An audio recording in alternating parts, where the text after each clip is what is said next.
bloopers.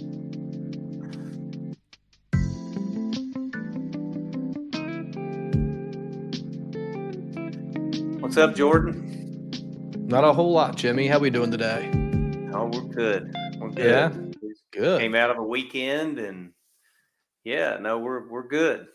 You know what I did yesterday? What'd you I've do? been itching, looking out my front yard, the grass, and it was You been just, it mow? was Did you just, mow? I mowed it, and there wasn't. My neighbors aren't happy with me.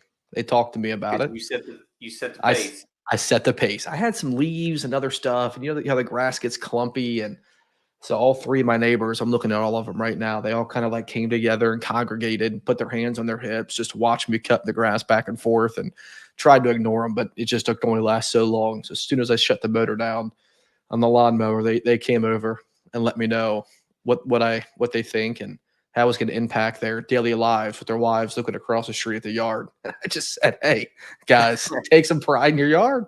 That's it." So I did. I got the first cut in yesterday. Well, good for you. I looked this Right. morning. I'm like, it's coming. My yard's a little bigger than yours. It's a little bigger. The I got a high school kid that's mowed.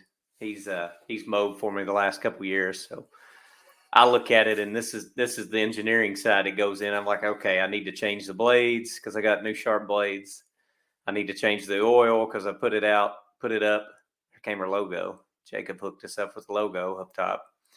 We yeah, so I got I figured out this morning that it's coming. And then Chris and I, one of our engineers, Jordan knows Chris, but not maybe the world. So Chris and I walk pretty much every morning, and we saw a couple overachievers like yourself mowed Hey, over the man, weekend. it's Yeah, just time. It was like 60 or 65 here it was a nice yesterday, and weekend. Yep. it's nice that well, we had all that wind and that rain that was here on Thursday or Friday, whatever I think that was on Friday. So I was driving back on Friday afternoon. My car was just going sideways, and then Saturday was beautiful. So yesterday was beautiful, and today's pretty nice. Yeah, let's talk So, about that wind.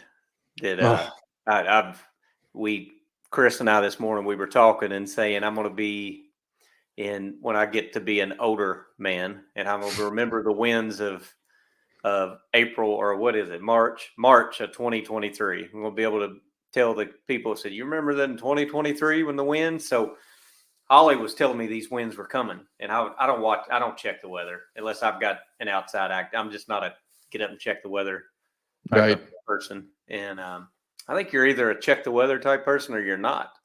But I I agree. don't. I got an app. I check it if I like have to go somewhere. I want to know how warm or cold it is. But when Holly was telling me, my wife Holly was telling me about it, and they were calling for like gusts of 80 miles per hour.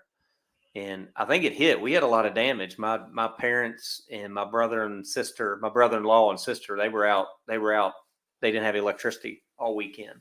So we set generators up, and I luckily got away. I had a couple of I got some rentals, rental properties, and I have two roofs damaged that I got to get fixed. But those winds were wild. And when Holly told me about it, I don't remember if I told you last time, but Patagonia, when we went to Patagonia, they had Oh, these winds that come in about 3 o'clock in the afternoon.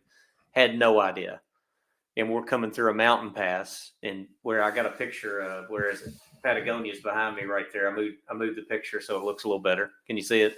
I can see Probably it. too far Yep. away, but Yep. Well, it's we the were one with coming through a mountain. reflection, right? Huh? It's the one right below our picture there. Yes. Yeah, you Yes. took that one. Yep. Yes, that's at a little cottage we took before we took the O and W trek, is what they call it, 60, 70 mile per hour, or 60 to 70 miles hike. So we're coming through the main thing to see there is Torres del Paine. They've got they've got I'm gonna forget the name of them, but they got a real scenic view, and you got to climb up into the mountain to get it. And there's a little area that has sign and everything. It says Windy Pass. Well, I went through the Windy Pass when we were walking out to it, had no idea, didn't research it enough, which is totally unlike me.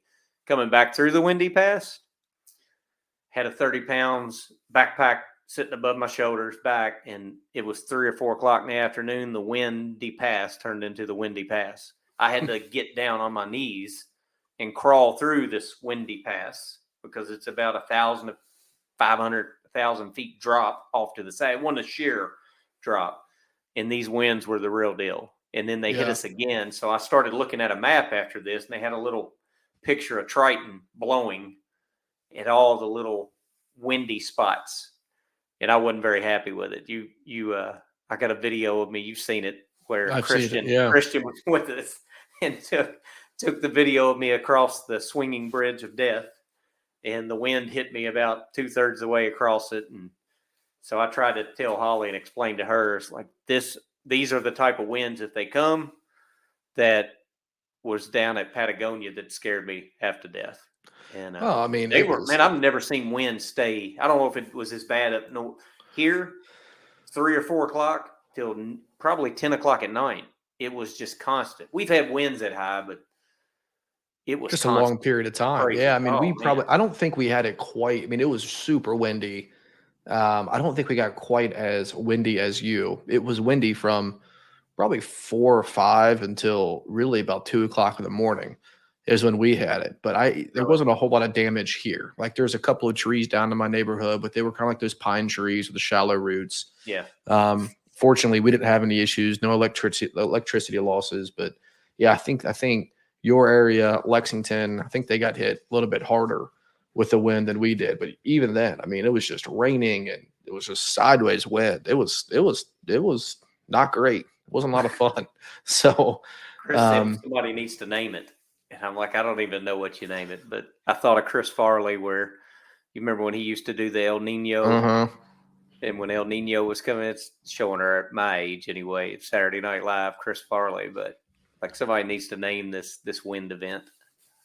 Well, Summer and myself and Harper have been watching Survivor, and we watched season 32. That's about 10 seasons in the past, and we're watching season 33. And one of the first episodes are in Fiji, and they decided to do this during cyclone season. So there they are, day 2. Yes. The two tribes, just millennials versus Gen Xers. Yes. You and I would have been split on our teams, millennials and Gen Xers. And day 2, they evacuate them because they had a tropical storm that escalated into a cyclone.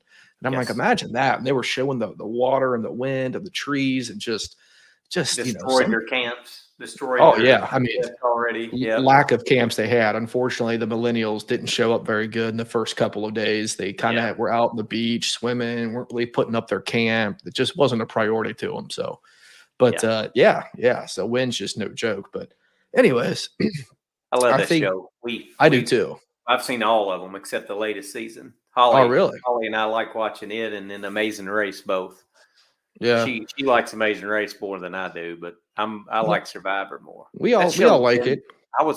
That's the year I graduated. 99 is when it first came out. So that's how been long been pretty successful. Yeah, and it was the first of its kind. You remember, it was the first really reality show, and right. It's changed a lot. It used to be. I feel like it used to be more about surviving. Now it's more about like the tactics you have in the game, building your alliances, your strategy, storyline. I think which I get, but no, we just saw season 32 because it was on Netflix. Could you do it? I think I could. I just couldn't be away from the family that long. That would be the challenge, right? But I think being out there and sleeping outdoors and those tents and everything else, I think I could do all that. But I couldn't be gone for 39 days out of Survivor. But how would that conversation go with Summer? It wouldn't make it past. I applied. I would be cut off. So no, I don't. It's not that I don't want to do it, but if I had to do it, I think I could do it. I've threatened. I think it'd be fun. Times. I got my wrestling coach and my old wrestling coach and I, we hike and travel and do stuff all together. And he had a spot on his, I don't know what it was. He had a tumor or something on his brain that was pretty serious. And he had it removed, but he lost hearing out of his left ear. And he's older now. So I'm like, we could play it up. That's like, you're a survivor and look at you've lost hearing and you coached me 20 plus years ago and let's apply for the Amazing Race. But I'm with you. It's like, I hate to leave. When we went to Patagonia, the worst part of it was leaving the family. And there's you got 3 or 4 kids, you got 3, I got 4, but knowing you're more than a day away if something, you needed to get home or not. It's not that's the worst part of the traveling. Well, you're not going I to got have a trip self. planned this summer, and that's Yeah. the only thing I'm not looking forward to is leaving them. And Holly doesn't care. She's great about it. She doesn't care, and but you still hate to leave them. But she's got my parents and her parents. I mean, we're all a solid half mile and a mile away from each other. So she's got support, but I still don't like to leave them. So No, I get you. It's always difficult, even the day trips. So, yes. all right. Do we want to get Well, in? So we yeah. got this is technically the second video podcast we recorded. We don't know if we're going to release the first one because it was more practice and we're working things out, but we got a couple things that we can talk about. So we feel like well, I don't know that we've landed on a name, but we've got a name. Getting So closer. Right. We'll see how long Jordan it and I sticks. typically work this way. I'll throw like 10 or 20 things across to him and send him text, and then maybe a week later, maybe if I'm lucky and he's got his phone in front of him, he'll respond right away. But so I put out a bunch of different names and none of them really stuck. And we ended up, what'd we just do? The Zion Experience? The Zion Experience. TZE is what we think we're going to land on and call it. And we'll just see if we like it or don't like it. We can always change. I was watching I introduced Bubba. We're really not that big of a backwards down here, but my son, his nickname's Bubba, but it's James. I was watching Macho Man Randy Savage's biography on the A&E channel the other night. So I introduced him to fake wrestling is what he calls it. Fake wrestling. The Rock started out as Rocky something. So everybody knows The Rock. So even The Rock eventually evolved to a different name, but he was Rocky Malvoa or something. I butchered it, but he was something when he was a baby face, before he changed to The Rock. And then we watched his rivalry with Stone Cold Steve Austin the other night, and the evolution of The Rock. And I kind of remember it, but so we're going to do the Zion Experience. Right. Well, What do you think about that? It was the Facebook, right? They dropped the and made it Facebook.com. So, maybe we're onto something and we'll be competing with Facebook here and we'll just become Zion Experience, who knows? But for now, we seem to really like the letters that are difficult to explain over the phone because, our website is thezsg.com. There's a lot of E type sounds in there, right? So now we're TZE, the Zion Experience. So just kind of sticking to theme of making it difficult to enunciate at times without using your E as for elephants, but we'll get it there. We threw out there we were going to do Not Your Dad's Company, but I don't think that's going to stick. We're trying to do something. It's the mixture between somebody having interest in it and not. But we know it's going to be business, but not all business. But we want it to tie back, and the Zion is our brand. We're pretty proud of that, and so we'll do it. TZE. Yeah. Welcome to the first official episode of TZE. And I think what are we going to talk about today, Jordan? Yeah. So I think today it's a topic that I think is very relevant going into ProMat this year, which is just a couple of weeks away up in Chicago. And it's a theme that you've probably heard of before, but something that we have some experience and knowledge in. So what we're going to talk about today is simply fixed versus flexible automation. Which option is right for you? And may not be a singular answer. And we're not here to really answer a singular question, but more so talk around the topic of you hear fixed, you hear flexible, you hear automation, you hear robotics, you hear goods to person, but what does it all mean, right? And what different types of scenarios do we see those playing in? So I think what we wanted to do today is kind of start talking about what each of those mean, fixed versus flexible. And I think we'll start with fixed automation and just give a general background of what it is, where it's played in the industry, where we've seen it. But so Jimmy, I don't know. Do you want to start with your experience of fixed automation, or you want me to tackle it? What's better? Well, I mean, I think this is the beautiful thing about it. I've seen 2 or 3 different, I'm sure you have as well, but there's different articles that have come out, and what people classify as fixed versus flexible has probably changed. Sure. Especially changed in the last 2 to 3 years. Of some people even have a different, I always use the word mechanization versus automation. So when I traditionally hear automation, as I've grown up in the industry, my mind went to, you think of ASRS systems, you think of full blown robotic automation systems. And so a lot of people interchange that. But for me, here's how I would define it. And you may define it differently. But if you take fixed automation, I would think of more fixed structures that aren't, I'm going to use the word, aren't flexible. So you think of some of the offerings, good to person system offerings that you've really got to commit to, similar to like an ASRS, some of the shuttle systems, some of the first iterations of goods to person. You're building precision racking. You're building, what you order is what you get. A lot of it's predicated on how many cranes or elevators you got, or kind of, they're the big design points, and they could be 12 to 18-month lead times. And so that would be a form for me of fixed automation. Certainly the cranes and the mini loads and ASRS, all three levels, shuttles, mini load, and ASRS. And there's several good offerings out there. Some brands that you can hear, Knapp's got them, TGW's got them. You could even go into more of the auto store type. That's really, they're not overly flexible. You have to design them. They're not rigid. I don't want to call them rigid because that'd be wrong, but they're built to certain design criteria.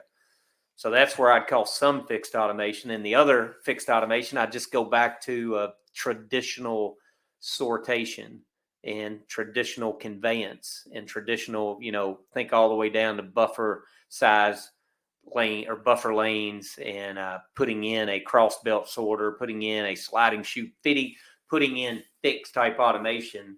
So in my mind, I look at it and say, if you can't change it in 6 to 12 months, and you're building it for a design criteria that's supposed to span 3 to 5 years while your business is evolving, I would consider those more fixed types of automation. You may have a little different definition. And flexible, I would look at, I think we can go in and I'll tee that one up for you, but what would you call fixed automation?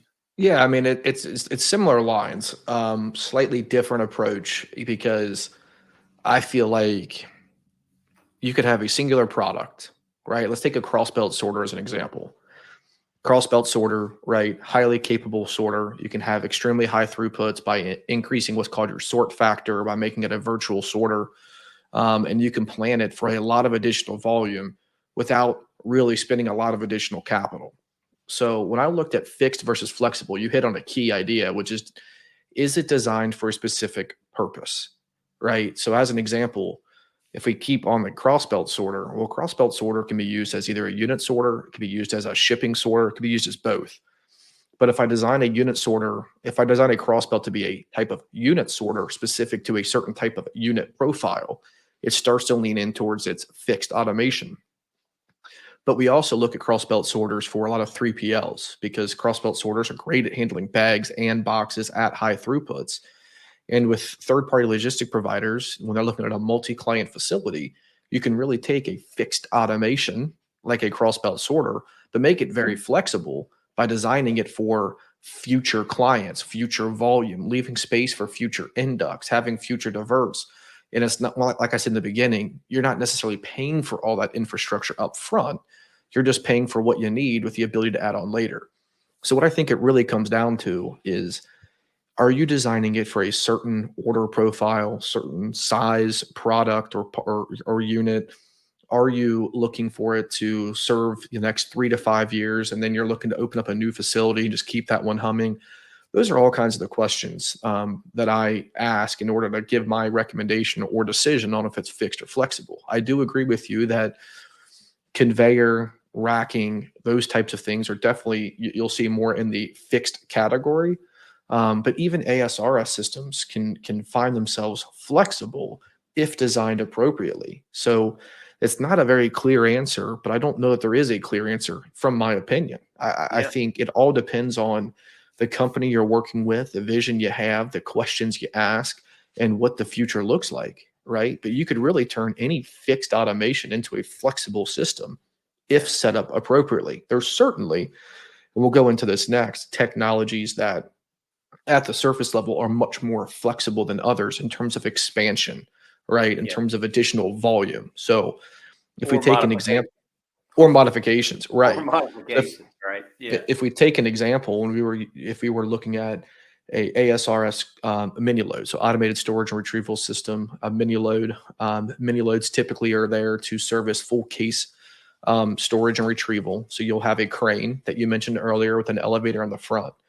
Well, that crane, in most scenarios, that's going to be your throughput bottleneck. In other words, you can't add another crane to that system. You can at times, you can make it two cranes if it's a long enough aisle and whatever else, but you're going to hit a point where it's just you cannot get any more volume out. And if you run into a situation where your inventory or your SKU base is growing, but your volume is staying relatively flat, a mini load becomes a little bit harder of a technology to grow because for each aisle that you're adding both volume and storage, which may work. And other type of flexible goods to person solutions, you could choose to add only storage, only volume, or both. So it's like another level of flexibility. But going back to the fixed, just to summarize everything I just went through, I feel like almost all technologies can be made to service a flexible solution if designed appropriately. But there are a lot of technologies that, you anchor to the floor, you're not going to modify, they're there. So you have to be really smart and really analyze the data on the setup. They're not quite as forgiving as some of the others. Um, but that's kind of my summation. But I think what we can do now is talk more about the flexible, and I think we'll see some different opinions on what flexible is versus fixed. Yeah, let me hit fixed real quick too, because I think you hit on a couple keynotes. Is maybe it's easier for our listeners eventually to visualize. You think of like a FedEx, a sortation center, a FedEx, a UPS. They're fixed automation. They're going to have a rinse and repeat type of fixed automation that works well because they don't have the product variability. They do, but they don't, right? They have limitations to their available or variability. They might have smalls, they might have parcel, they might have irregular type packages going through, but there's still constraints on it, weight and size limits to some extent. Those are more fixed, rinse and repeat. But I think you hit something that's really so part of this podcast is not, it's not to promote and really drive up business for us, but it's also to say, like this is the Zion experience. So you hit on something like I don't know that there's a clear delineation between fixed and flexible. I saw an article last week that somebody called fixed goods to person and called flexible industrial trucks, and that they could move pallets around. And I'm like, well, that is a way one to look way. at it. But I was like, yeah, that's probably not how I would describe it. But then I'm not in the Right. lift truck business either. And, Right. but I think one of the things we get to see, and you'll go into this, is it's not really there's buckets, there's fixed and there's flexible, but I think it's more of how you approach it. And being in the 3PL world as long as we have been, being in specifically omni-channel and the not 3PL, omni-channel e-com retail, the variability that comes with working with third-party logistics providers, you have to think through those items. You have to think, how are you going to repurpose? You have to think through flexibility, because it's kind of like a project. When we say the only thing we can guarantee that's going to happen in a project is there's going to be a couple things that go wrong. Mm-hmm. There will be. And the only thing you can really guarantee with the world and the businesses that we support in the 3PL world is there will be change. The business will change. You will have evolution. So how do you not overthink what flexibility you need and think through the future, but how are you smart about how you plan? And that's one of the advantages we get to do. We get to see how the best of everybody does it. And so we put it in the toolbox, and we get to say, have you thought about this? Have you thought about if your customer dynamics change, or if your box size changes, or if you want to add bags down the road? Why would you select this sorter versus that sorter? Why would you select this application versus that application? I think we can ask during our discovery process of the Zion life cycle, our 6-step process in the discovery. I think we get to dive into a lot of those and really ask some questions. I sounded like ask. My English teacher's going to get on. I'm going to make her listen to this. Ask the right questions and listen to some of the responses, and then guide that. And we call it what? Guide intelligent change, right? Right. Right. Have you thought about this? Like today, this is where your business is, but Mr. and Mrs. 3PL company, what if the next customer needs this for X amount more? You can put in a sorter that can handle both varieties versus you got to rip out and replace. So Right. I know I Yeah. spent a lot of time on that, but I think it's important. There is fixed and flex, but it's not that clean. It's not that easy. It's not that binary. Yeah, I mean, I think when it comes down to there's a couple of things and you hit on one earlier, is lead times, and lead times can certainly, excuse me, they can certainly affect, what we would recommend. In other words, if you're in a rapidly changing environment, whether it be, you're a customer that's starting off and you're having a lot of growth, whether it be a 3PL that is taking up a million square foot facility and leaving 400,000 square feet open for client whoever. I think one thing that we can do is when we ask those questions, it's understanding your desire to react and how quick do you want to react, right? I mean, we, over the past few years, have seen clients that have had 50, 60, 100, 150% projected growth year over year for the next 5 years. Well, when you have that kind of growth, it's really scary to try to design a system 5 years out and spend all that money day one, because you're talking about, quadrupling your business, right? Right. So I think if we see that kind of growth, that could lead us to more of a recommendation of a goods to person type system, an ACR system. We have a partner in High Robotics as an example, and they could be a good fit for something like that because of their ability to add additional robots or add additional storage in a very short amount of time. But Yes. if you're going to have a little bit more of a runway up to that growth or that expansion, and there's an opportunity for, maybe it makes sense. A lot of e-commerce applications will see unit sortation being used to increase your potential batch and increase your pick efficiency, or eliminate picking altogether if you're able to leverage mini loads and shuttles. And they play a very important role. So I think, to your point, there isn't a clear answer. We certainly have opinions, and we could kind of put stuff in fixed. This is really fixed. This is really flexible. This is kind of in between. This could be either. But at the end of the day, it just comes down to what your growth forecasts look like, what's important to you, how quick you want to react, and how much you want to spend up front. There's some things that you're inevitably going to spend up front: an outbound sorter, right? Your conveyor to connected, any sort of print and apply you may need, inbound, whatever it may be. But at the end of the day, Jordan's opinion, any technology can be made flexible and any technology can be made fixed. It all depends on how you design the system and how you utilize the system to Right. ultimately categorize yourself in fixed or flexible. Right. And of course, there's technologies out there like the pick assisted, and those technologies, those will always be in the flexible. If you think about the locust, the gray orange, those types of robotics, I mean, they're purely made to be a flexible solution to assist your existing staff and to be able to maybe come into your existing environment and not have a huge cultural shift from, I'm picking this today out of a ground level location, and tomorrow I'm picking at the front of a pick station that's being fed to me with robots, right? So there is technologies out there that will always be flexible, and then I think there's technologies out there that I can't really think of any. This is just how my mind works, that are truly defined as fixed. Yeah. Yeah. I mean, I think you hit on it. It's like there's lead time, there's cost, there's scope. What do you think of some of the pillars of project management in general? But those are the type of questions that and people have gotten smarter and the technologies have gotten smarter. I mean, a true flexible, some of these AMR, follow me, what is it, person to shelf, goods to person.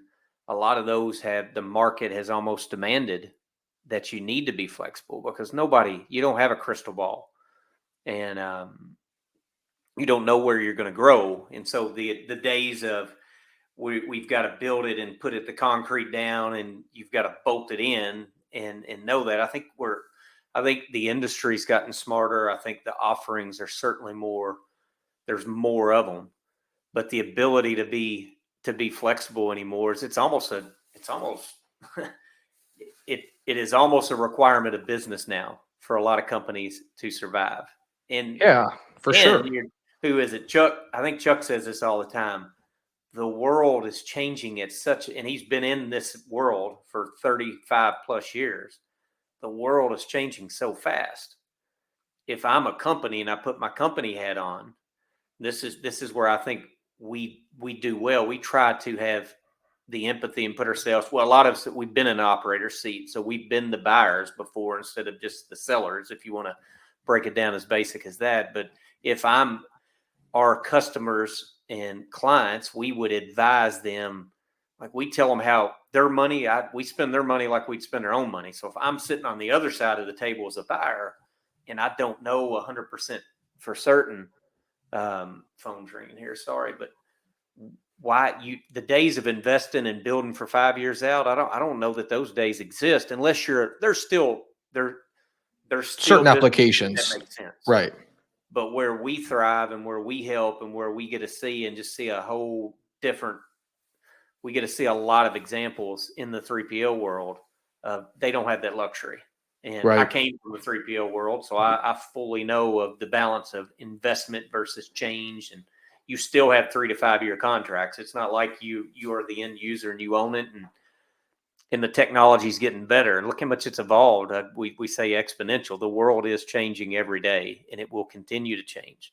And how Right. you put the pieces together of a system, I think the companies that really figured that out, that do it well and help guide that intelligent change for other companies, I mean, I think you're going to be in the right lane. That's who companies are looking for. That's what our customers are telling us when we talk to them, right? I mean, Yeah.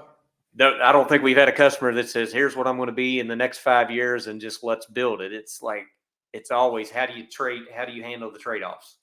I got limited capital or want to have limited capital with a 3 to 5 year contract or at best, I know my business is going to look like this in 12 to 18 months. What's the best solution for us? And I think that's where you and Drew and just Zion in general, I think we thrive in that environment. I think you're one of the best, you and Drew, and you put your heads together. It's like, how do we make that flexible solution?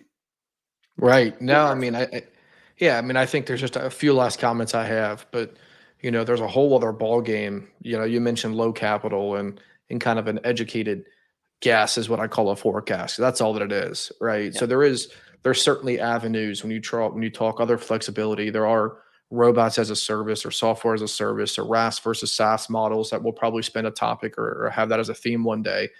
Those kind of opportunities exist. Secondly, whether you be a retailer or a 3PL, when it comes to putting in automation, to your point, if I've got a 3 to 5 year contract and I'm going to own the assets, well, the question we do get asked a lot is, well, hey, can I pick this up and move it? Well, not really. I mean, any sort of technology you do, you can't really move it. However, you absolutely can design it to be repurposed, right? Because at the end of the day, with a lot of goods to person systems, it comes down to a few very inputs, right? How many storage locations, how many throughputs per hour do you need? What's your pick rate? And how many units per presentation do you think you can achieve? And there's some data to support those, and there's some conservatism built in, but those 4 inputs design a system, and those 4 inputs are almost universal across different industries, whether it be apparel or whether it be shoes, which are totally different, pharmaceuticals, food and beverage. Those inputs remain the same, simply meaning that you can repurpose that system for a lot of different type of clients. And the last thing that where my head was going is, if you go to ProMat, if you are going to ProMat this year, and you go up and you talk with some different robotic providers and you simply ask them, hey, do you guys consider yourself a fixed or flexible automation? I'm going to say almost all of them are going to say flexible. And they're not lying to you. It can be designed to be flexible, but we have a thing that happens in this industry that causes confusion at times, and people kind of fight back and forth of what's what. Before fixed versus flexible was warehouse management system, warehouse execution system, warehouse control system. You'd ask 5 different people, they'd have 5 different answers for what it meant to them. But that's important. What does it mean to you? And what are you really after? And that's what we want to drive to find out and help answer with you together. So that's a challenge for you. Fixed Yeah. or flexible automation. Ask people at ProMat. Can almost guarantee they're all going to say flexible because it sounds better, but it's also truthful. Yeah, just ask them to unpack it. Like, Right. just the conversation we had. I don't, if you ask me next week, I'd probably give a different description of it. But Sure. I think at the end, if you summarize all this up, is all systems had the ability to be flexible.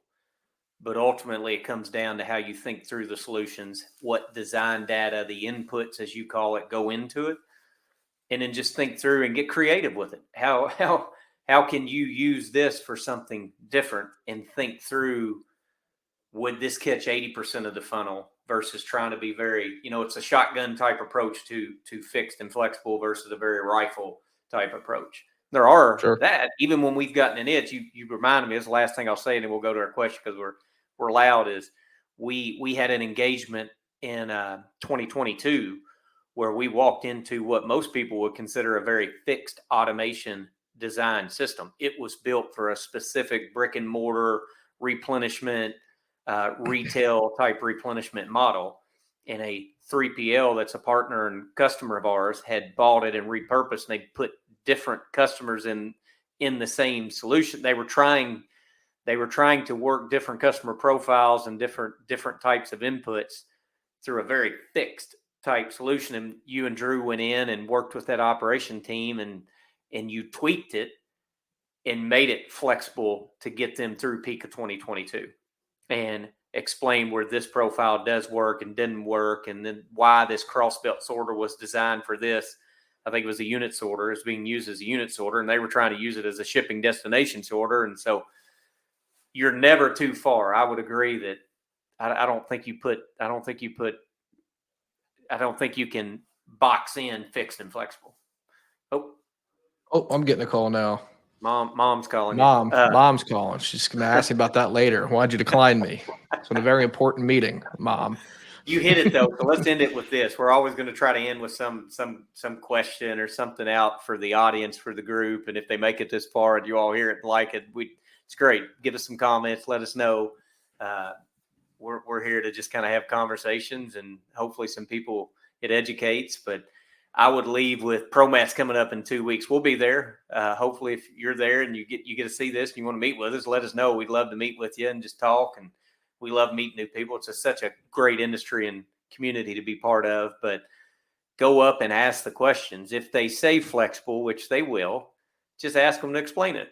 And I think you'll find that's that second layer question of anybody you're working with, and us too. Challenge us. Like, don't just say words. What does it mean? And then it'll drive good conversation to how you can use any type of automation to be. Sometimes fixed is okay. Sometimes you need it fixed because you got a very rigid order profile, or you know exactly what you're going to have, and that's what you need. Or just ask, how can you make it flexible and what options would work best? Because what works for some won't work for others. Right. And then the last thing I'll leave with is during we have part of our Zion culture is we meet one-on-one with all of our team members. And we always desire to have conversations. It's not about work. It's not like bring me your task list. Sometimes it evolves into that, but it's really just, hey, how's your day going? Jacob, who you all can't see, is meets with me once a week, and we just go through, like, what does he need help on? What can I help him with? I always ask a question is the gist. I talk way too much, but I always get to a question, more of a leadership style question. And so this week's question, something I saw somewhere. I should credit somebody with this because it wasn't my original idea, but I saw, ask the question of your employees of, what do you need from me that you're not getting? And I framed it up to Jacob this morning as, it's really a question designed to pull out. So I'm not asking the audience this. I'm just passing along. If you are a leader, a manager, or any relationship you really got, you could take this anywhere, is ask that other side of the void or the blank, like, what do you need from me that you're not getting? And the point is to ask out. What's supposed to happen, and always happen, is people will be really open and honest to giving back information that as a leader or as a manager, you may do things that you don't know that are not working for your employees, not working for your coworkers, not working for your spouse, not working for fill in the blank. So ask the question, what do you need from me that you're not getting?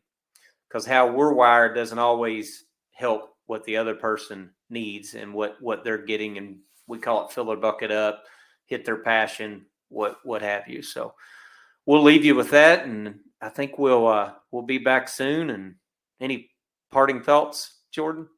You'll call Mom back? No, yeah, I will call her back. No, excited to get to ProMat.